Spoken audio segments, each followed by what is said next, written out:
ओम नमो भगवते वासुदेवाय नमः। राधे राधे। विजडम चैनल में आप सबका स्वागत है। तो आज के इस वीडियो में हम बृहस्पतिवार व्रत की अर्थात गुरुवार व्रत की कथा सुनेंगे।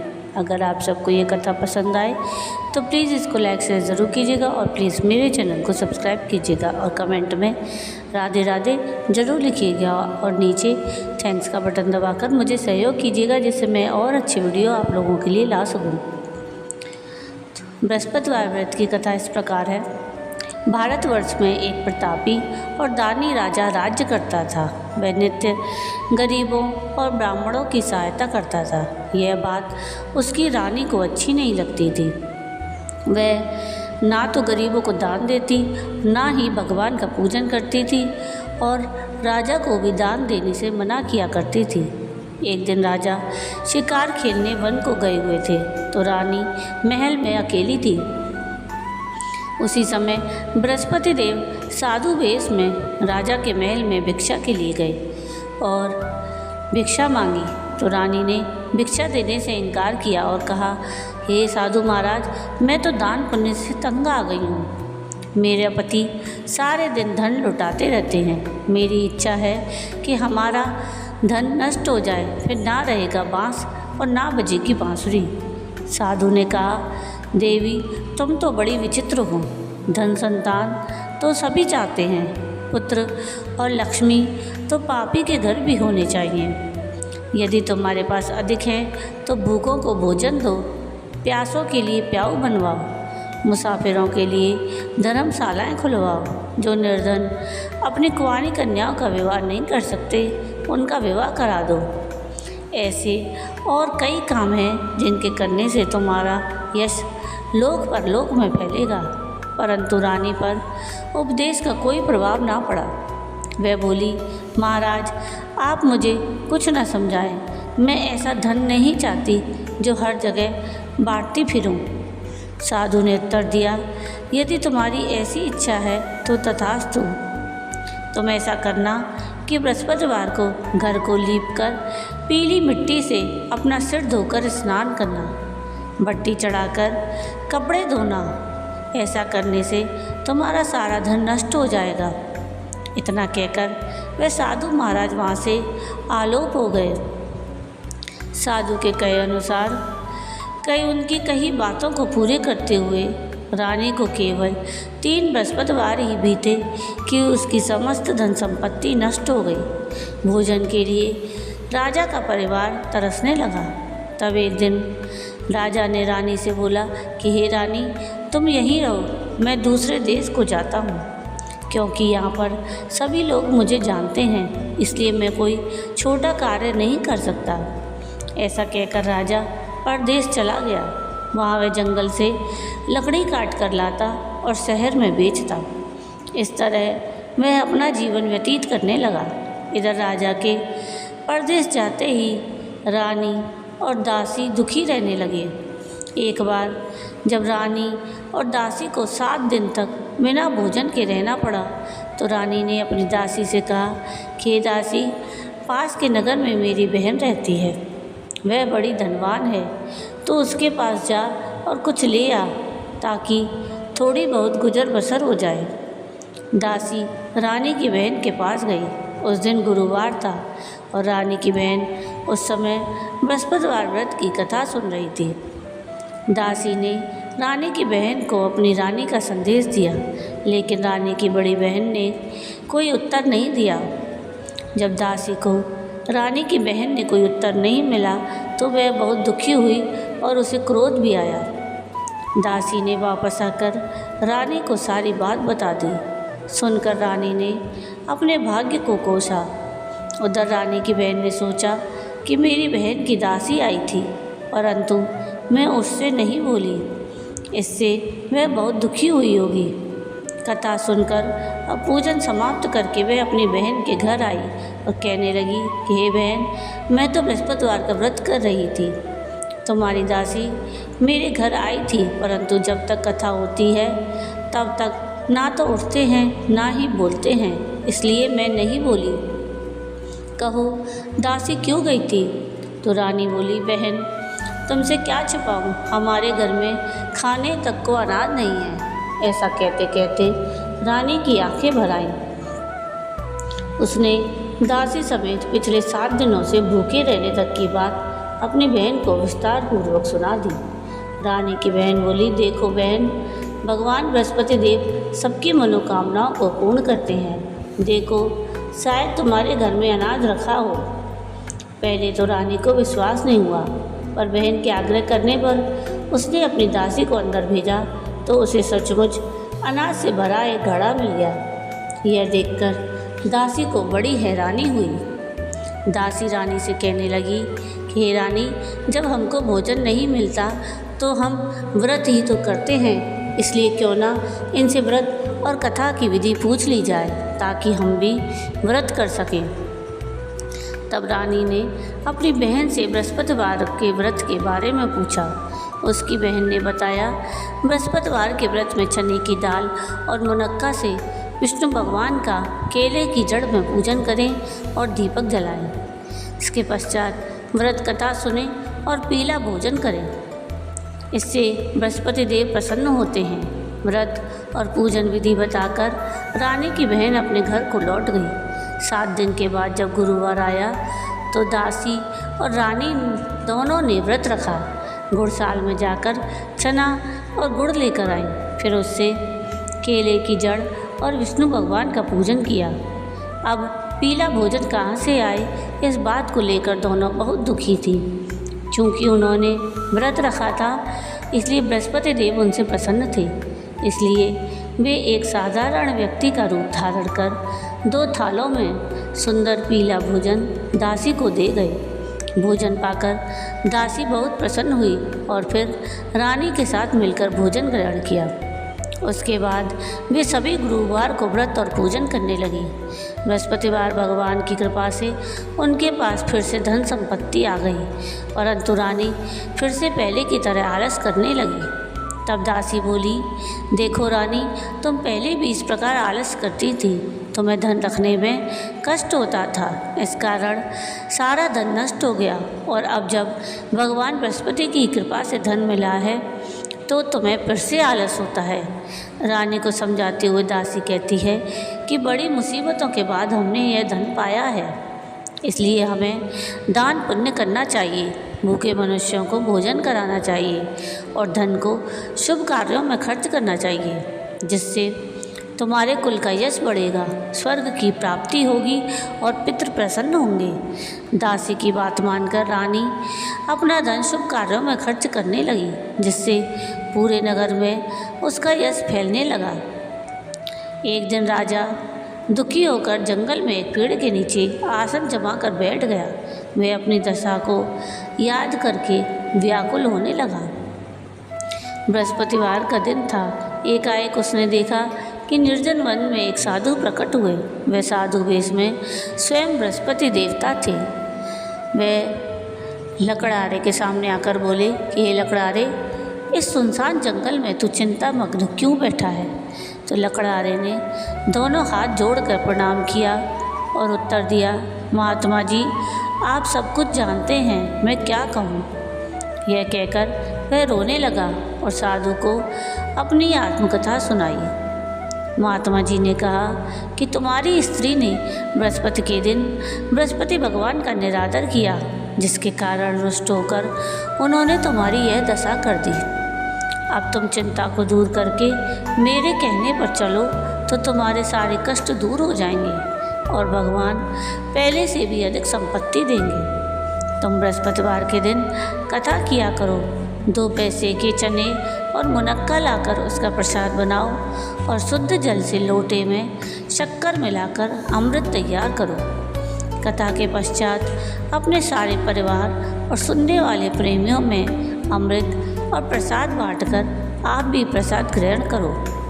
ऐसा करने से भगवान तुम्हारी सारी मनोकामनाएं पूरी करेंगे। साधु के ऐसे वचन सुनकर लकड़हारा बोला, हे प्रभु, मुझे लकड़ी बेचकर इतना पैसा नहीं मिलता जिससे भोजन के उपरांत कुछ बचा सकूं। मैंने रात्रि में अपनी स्त्री को व्याकुल देखा है। मेरे पास कुछ भी नहीं, जिससे मैं उसकी खबर मंगा सकूं। साधु ने कहा, हे लकड़हारे, तुम किसी बात की चिंता मत करो। बृहस्पति के दिन तुम रोजाना की तरह लकड़ियाँ लेकर शहर को जाओ। तुमको रोज से दुगना धन प्राप्त होगा, जिससे तुम भली भांति भोजन कर लोगे और बृहस्पति देव की पूजा का सामान भी आ जाएगा। इतना कहकर साधु अंतर्ध्यान हो गए। धीरे धीरे समय व्यतीत होने पर फिर वही बृहस्पतिवार का दिन आया। लकड़हारा जंगल से लकड़ी काटकर किसी शहर में बेचने गया। उसे उस दिन और दिन से अधिक पैसा मिला। राजा ने गुड़, चना आदि लाकर गुरुवार का व्रत किया। उस दिन से उसके सभी क्लेश दूर हुए। परंतु जब दोबारा गुरुवार का दिन आया तो वह बृहस्पतिवार का व्रत करना भूल गया। इस कारण बृहस्पति देव भगवान नाराज हो गए। उस दिन उस नगर के राजा ने विशाल यज्ञ का आयोजन किया और शहर में यह घोषणा करा दी कि कोई भी मनुष्य अपने घर में भोजन ना बनाए, ना आग जलाए। समस्त जनता मेरे यहाँ भोजन करने आए। इस आज्ञा को जो नहीं मानेगा उसे फांसी दी जाएगी। इस तरह की संपूर्ण घोषणा पूरे नगर में करवा दी गई। राजा की आज्ञा के अनुसार शहर के सभी लोग भोजन करने गए, लेकिन लकड़हारा कुछ देर से पहुंचा, इसलिए राजा उसको अपने साथ घर ले वाले गए और घर ले जाकर भोजन करा रहे थे तो रानी की दृष्टि उस खूंटी पर पड़ी जिस पर उसका हार लटका हुआ था। वह हार वहाँ पर दिखाई नहीं दिया तो रानी ने निश्चय किया कि मेरा हार जरूर इस मनुष्य ने चुरा लिया है। उसी समय सिपाहियों को बुलवाकर उसको कारागार में डलवा दिया। जब लकड़हारा कारागार में पड़ गया और बहुत दुखी होकर विचार करने लगा कि ना जाने कौन से पूर्व जन्म के कर्म से मुझे यह दुख प्राप्त हुआ है, और उसी साधु को याद करने लगा जो कि जंगल में मिला था। उसी समय तत्काल बृहस्पति देव साधु के रूप में प्रकट हुए और उसकी दशा को देखकर कहने लगे, अरे मूर्ख, तूने बृहस्पति देव की कथा नहीं की, इस कारण तुझे दुख प्राप्त हुआ है। अब चिंता मत कर। बृहस्पतिवार के दिन कारागार के दरवाजे पर 4 पैसे पड़े मिलेंगे, उनसे तू बृहस्पति देव की पूजा करना, तेरे सभी कष्ट दूर हो जाएंगे। बृहस्पतिवार के दिन उसे 4 पैसे मिले। लकड़हारे ने कथा कही। उसी रात्रि को बृहस्पति देव ने उस नगर के राजा को स्वप्न में कहा कि हे राजा, तूने जिस आदमी को कारागार में बंद कर दिया है वह निर्दोष है, वह राजा है और उसे छोड़ देना। रानी का हार उसी खूंटी पर लटका है। अगर तू ऐसा नहीं करेगा तो मैं तेरे राज्य को नष्ट कर दूंगा। इस तरह रात्रि के स्वप्न को देखकर राजा प्रातःकाल उठा और खूंटी पर हार देखकर लकड़हारे को बुलाकर क्षमा मांगी और लकड़हारे को योग्य सुंदर वस्त्र आभूषण देकर विदा कर दिया। बृहस्पति देव की आज्ञा अनुसार लकड़हारा अपने नगर को चल दिया। राजा जब अपने नगर के निकट पहुंचा तो उसे बड़ा आश्चर्य हुआ। नगर में पहले से अधिक बाग, तालाब, कुएं और बहुत सी धर्मशालाएं, मंदिर आदि बन गए हैं। राजा ने पूछा कि यह किसका बाग व धर्मशाला है। तब नगर के सब लोग कहने लगे, यह सब रानी और बांदी के हैं। तो राजा को आश्चर्य हुआ और गुस्सा भी आया। जब रानी ने यह खबर सुनी कि राजा आ रहे हैं तो उसने बांदी से कहा कि हे दासी, देख, राजा हमको कितनी बुरी हालत में छोड़कर गए थे। हमारी ऐसी हालत देखकर वह लौट न जाएं, इसलिए तू दरवाजे पर खड़ी हो जा। आज्ञा अनुसार दासी दरवाजे पर खड़ी हो गई। राजा आए तो उन्हें अपने साथ लेवा लाई। तब राजा ने क्रोध करके अपनी रानी से पूछा कि यह धन तुम्हें कैसे प्राप्त हुआ। तब उन्होंने कहा कि हमें यह सारा धन बृहस्पति देव के व्रत के प्रभाव से प्राप्त हुआ है। राजा ने निश्चय किया कि 7 रोज बाद सभी बृहस्पति देव का पूजन करते हैं, परंतु मैं प्रतिदिन दिन में 3 बार कहानी और रोज व्रत किया करूँगा। अब हर समय राजा के दुपट्टे में चने की दाल बंधी रहती और दिन में 3 बार कहानी कहता। एक रोज़ राजा ने विचार किया कि चलो अपनी बहन के यहाँ होकर आएं। इस तरह निश्चय कर राजा घोड़े पर सवार हो अपनी बहन के यहाँ चलने लगा। मार्ग में उसने देखा कि कुछ आदमी एक मुर्दे को लिए जा रहे हैं। उन्हें रोककर राजा कहने लगा, अरे भाइयों, मेरी बृहस्पतिवार की कथा सुन लो। तो वे बोले, लो, हमारा तो आदमी मर गया है, इसको अपनी कथा की पड़ी है। परंतु कुछ आदमी बोले, अच्छा कहो, हम तुम्हारी कथा भी सुनेंगे। राजा ने दाल निकाली और जब कथा आधी हुई कि मुर्दा हिलने लगा, और जब कथा समाप्त हुई तो राम राम करके मनुष्य उठकर खड़ा हो गया। आगे मार्ग में उसे एक किसान खेत में हल चलाता मिला। राजा ने उसे देखा और उससे बोला, अरे भाई, तुम मेरी बृहस्पतिवार की कथा सुन लो। किसान बोला, जब तक मैं तेरी कथा सुनूंगा तब तक 4 हरैया जोत लूँगा।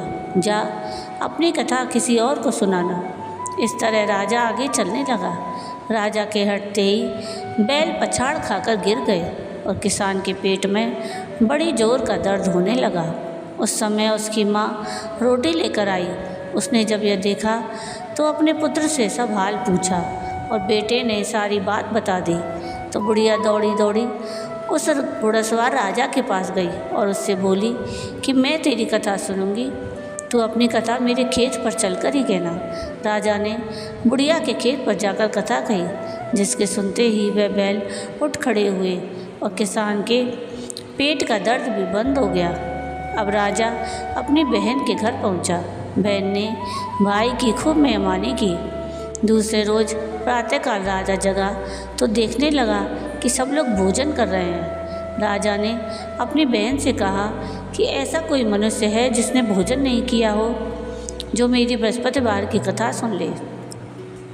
तो बहन बोली, हे भाई, यह देश ऐसा ही है, यहाँ लोग पहले भोजन करते हैं, बाद में अन्य काम करते हैं। अगर कोई पड़ोस में हो तो देख आती हूँ। वह ऐसा कहकर देखने चली गई, परंतु उसे कोई व्यक्ति नहीं मिला जिसने भोजन ना किया हो। अतः वह एक कुमार के घर गई जिसका लड़का बीमार था। उसे मालूम हुआ कि उसके यहाँ 3 दिन से किसी ने भोजन नहीं किया। रानी ने अपने भाई की कथा सुनने के लिए कुमार से कहा तो वह तैयार हो गया। राजा ने बृहस्पतिवार की कथा कही, जिसको सुनकर उस कुमार का लड़का ठीक हो गया। अब तो राजा की बड़ी प्रशंसा होने लगी। एक रोज़ राजा ने अपनी बहन से कहा कि बहन, अब हम अपने घर जाएंगे, तुम भी तैयार हो जाओ। राजा की बहन ने अपनी सास से कहा तो सास ने कहा, चली जा, परंतु अपने लड़कों को मत ले जाना, क्योंकि तेरे भाई की कोई औलाद नहीं है। बहन ने अपने भाई से कहा कि भैया, मैं तो चलूँगी, पर कोई बालक नहीं जाएगा। राजा बोला कि जब कोई बालक नहीं चलेगा तब तुम ही क्या करोगी। बड़े दुखी मन से राजा अपने नगर को लौट आया। राजा ने अपनी रानी से कहा कि हम निर्वंशी हैं, हमारा मुंह देखने का धर्म नहीं है और कुछ भोजन आदि नहीं किया।